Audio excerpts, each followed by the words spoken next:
welcome to Virtual PCT, brought to you by the Pullman Civic Theater. In times like these, when you may be cooped up in your homes, isolated from others, stories provide our only escape from the monotony. That's where we come in. We start our story...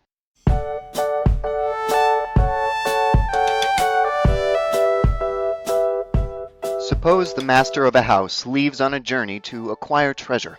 After a long time, the master returns, weary and heavy-laden with the haul. Two servants of the house await in the living room.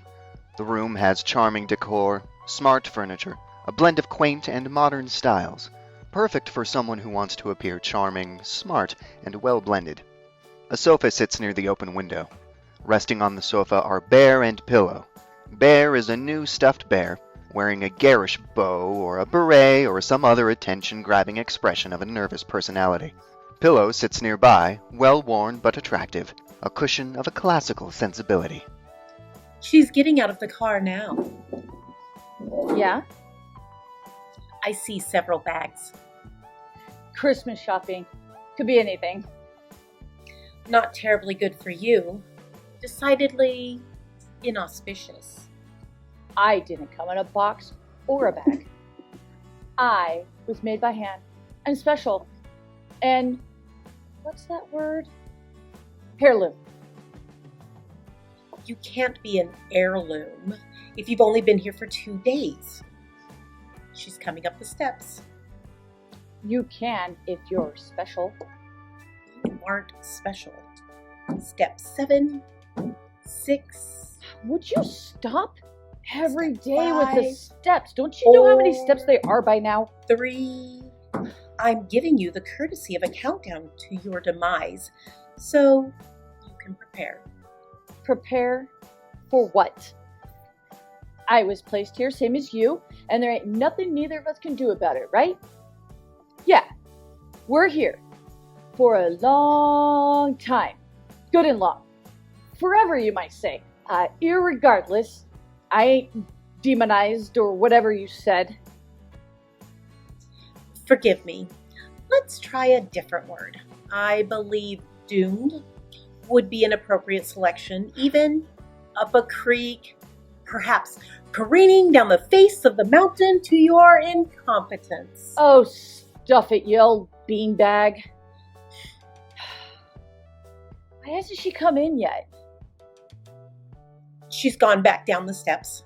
Maybe she forgot something in the car. Yeah, maybe a new pillow. She doesn't even need a new pillow. Don't be ridiculous. I ain't being ridiculous. People need new pillows from time to time. And you've been around a long while. What a morbid imagination you possess. Age is irrelevant. I am a cherished part of her life. An old part. She's relied on my comforts in countless and trials and tired evenings. I've witnessed a myriad of conversations, good and bad, with friends, dates, relatives, supported her through her homework, through job applications. She chewed on me when she was an infant, for goodness sake. Were you there when her mother gave her the talk? The talk? Yes, the talk. Love, offspring, bed knobs and broomsticks, you imbecile. Okay. Where is she now? I don't know. What do you mean you don't know? I mean, I don't know. Of course you know. You know everything. You're old. Look outside again. I can only see what I can see, and I cannot see her. The master is often invisible. Don't pasteurize me, you puffed up paperweight. She just ought to be out there.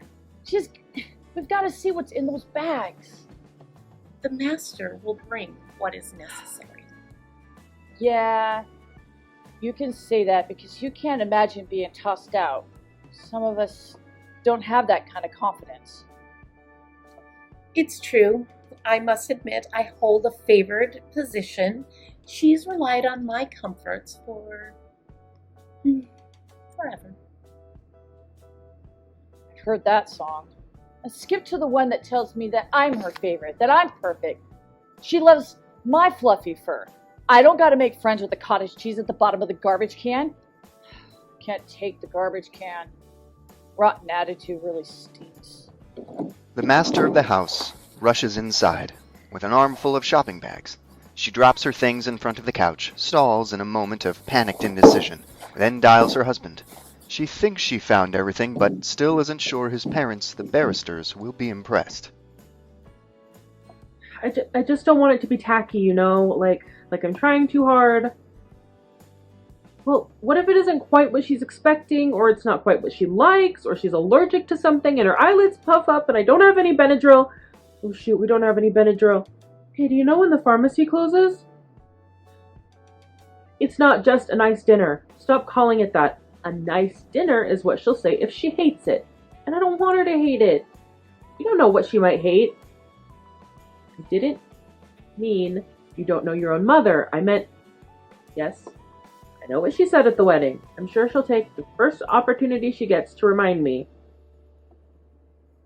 Bear leans a bit too far to peer into a bag, and Pillow deliberately nudges him, and Bear falls to the ground. Rebecca hears the noise and rushes to replace Bear on the sofa. Whoops, no. Expensive-looking handmade bears stay on the furniture. Yeah, everything must look charming and cute and put together. Just like so. Now stay. Hey, you there? Yep, sorry. Ambiance emergency. Anyway, Look. Tonight is our first post-marriage dinner with your parents in our first real kitchen in our first real home as a really real married couple. Of course it does. This is the first test, maybe the most important one in a lifelong series of tests to evaluate me to see whether I was actually worth the wedding. Yes, of course I know you love me and that is what matters most, but I know.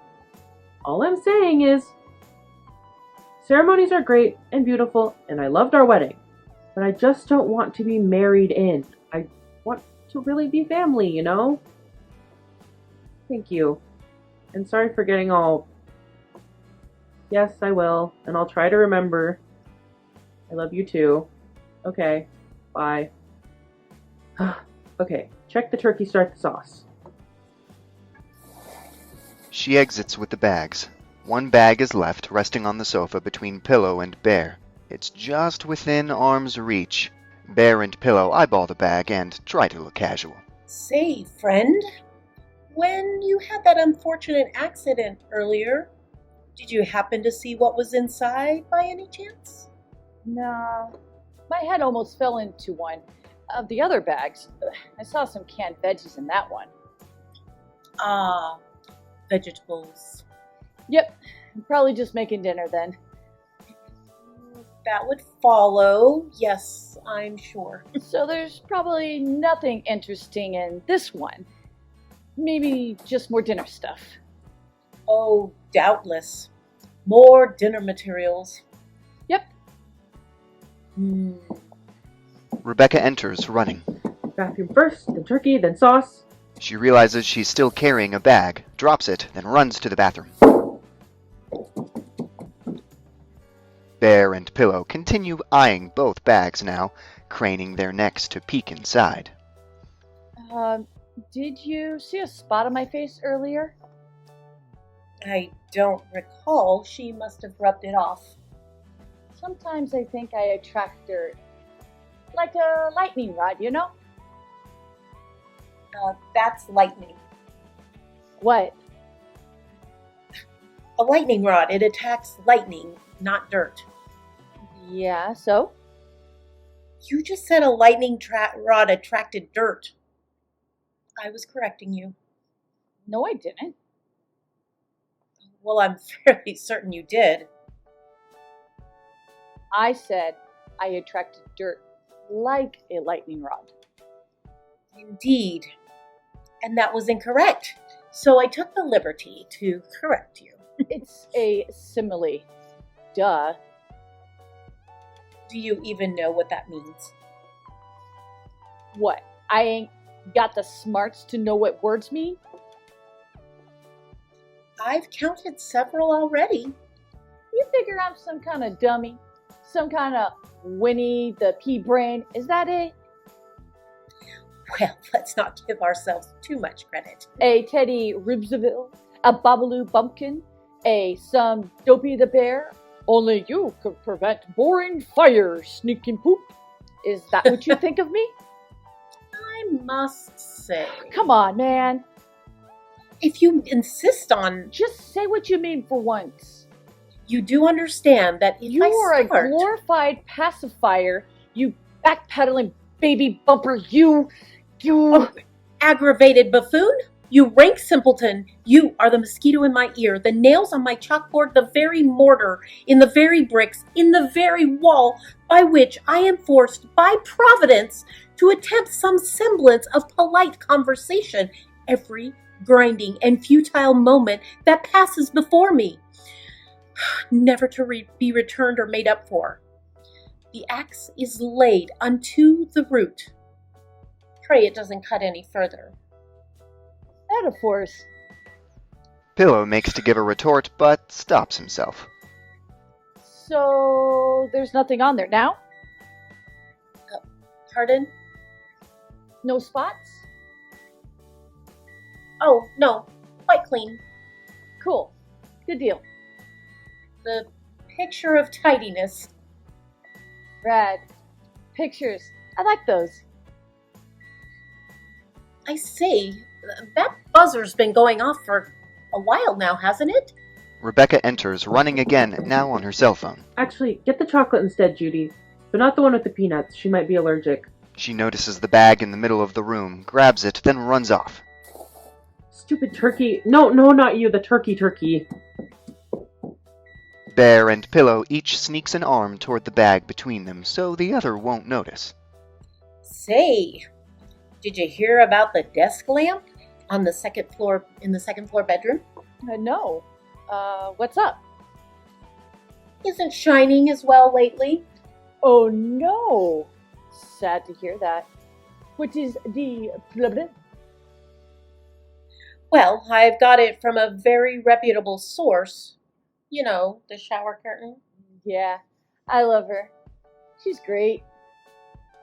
Yes, well, your German is really coming along. Oh, much obliged. Been working on it for ages. A whole day and a half, actually. Podcasts. But I only could do them when the master leaves her iPod on the counter, so makes it pretty... Very, very difficult, of course. Pretty difficult. Yeah, right. So the shower curtain's not shiny enough, huh? Yes, no. Shame, quite really. All that hard water takes a toll. Toll. Yeah, I hate tolls. You know, what is that? Phantom toll booth? Oh, indeed. Quite a fellow. One of the best bindings to ever grace these old bookshelves. And I told him as much. Hey, that's big of you. Reckon he appreciated that. Yeah, you know, I'm sorry I called you a puffed up paperweight earlier. It was uncalled for. Oh, apologies are completely unnecessary. You were dead on the mark, if I'm honest. And I'm terribly sorry I got in your way with that incident earlier and accidentally caused you to trip and take a tumble like that. I must watch where I put myself. No worries at all. You ain't so bad, buddy. To care is human, as the line goes. You're a gentleman and a scholar. Indeed, bygones are bygones. Cool. Very cool. Both are now touching the bag. They ease the bag over, spilling its contents everywhere. There is, of course, no new pillow or stuffed animal. Yeah, I had a notion. I assumed it was something along those lines. Rebecca enters searching for something splattered in sauce and cake frosting. She sees the mess. Did I leave the... Oh no! She tries to tidy up everything, The adds to the carpet mess. and The weight of the evening presses on her. She gives up and sits on the ground in front of the sofa, crushed. Oh.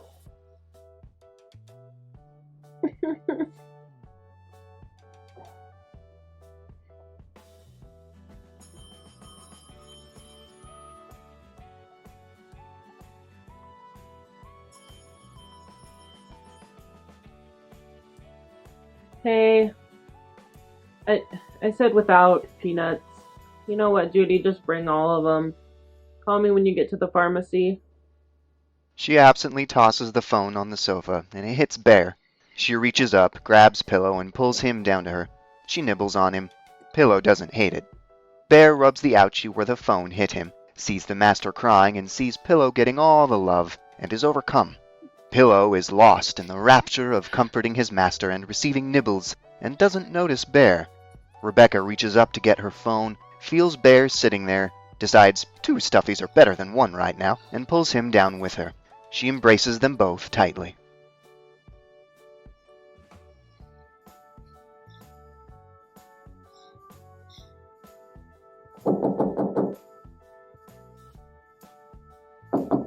Rebecca composes herself and gets to her feet. She walks to the door, leaving Bear and Pillow in each other's arms on the floor. It takes a moment for them to realize Rebecca has gone. Yes, hold on. Oh! Mrs. Barrister, hi, what are you doing? Hello, dear. Mrs. Barrister walks inside and hugs Rebecca as if she were a long-lost daughter. Sorry to surprise you so early before our dinner tonight, but the husband is stuck in another meeting, and I thought it'd be fun to spend a little time together. Just you and me. What do you say? I don't know, I've got a lot left to do, and Tim wasn't able to get off work early, so it's just me. Well, there's Judy.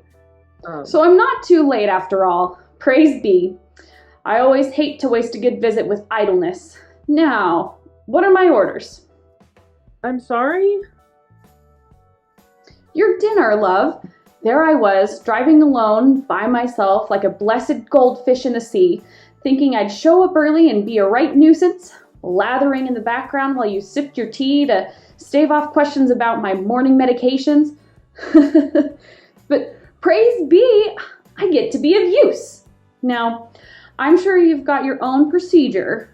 Far be it from me to order another woman's house. Well, Oh, yes! I know what will get us going. I brought a little pick-me-up. Are you allergic to peanuts, dear? I brought 2 kinds just in case. No, I thought maybe you were. Me? Gracious. I'll eat anything. Always been allergy-free, thank heaven. Gave me a sweet tooth to chew the very gates of hell. Were they made of taffy? Where Judy's probably pulling into the pharmacy about now. Pardon?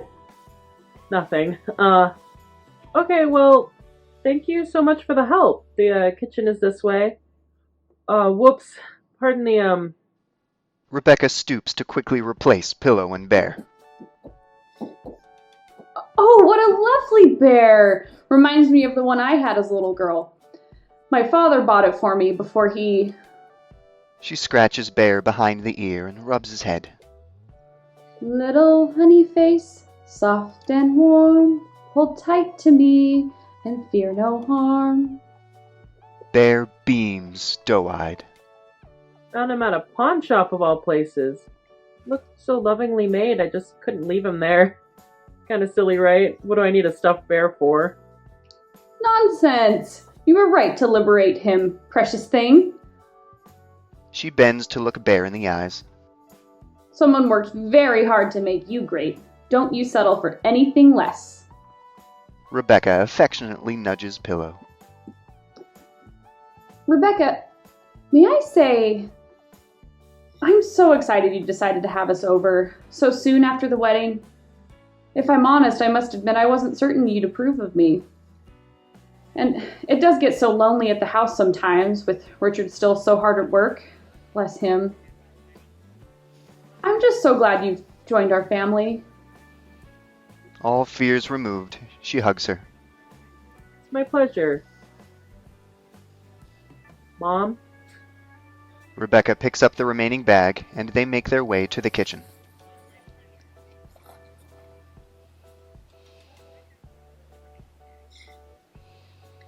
Well, I suppose after all, you ain't so bad yourself. little honey bear. I'm starting to like puffy paperweights almost as much as I like pictures. You know, that moniker might be even worse than all the names you came up with. If it comes with more ear scratches, I'll take it. Honeyface. Huh. Wait, I thought you said there weren't any more spots. Bear rubs at his face maniacally, and Pillow pleads plausible deniability. The story you just heard was In the Bag by Matt Maw, featuring Matt Maw as the narrator, DESIREE Gould as Pillow, Holly O'Connor as Bear, Sam OPDAHL as Rebecca, and LACEN WORKMAN as Mrs. Barrister. Special thanks to Mike Long, our Foley artist who put together all the sounds, and Kristen for editing the video. I hope we were able to give you an interesting escape from your daily life. If you enjoyed this, please consider donating to PCT at www.pullmancivictheater.org. Thank you for joining Virtual PCT. Good night.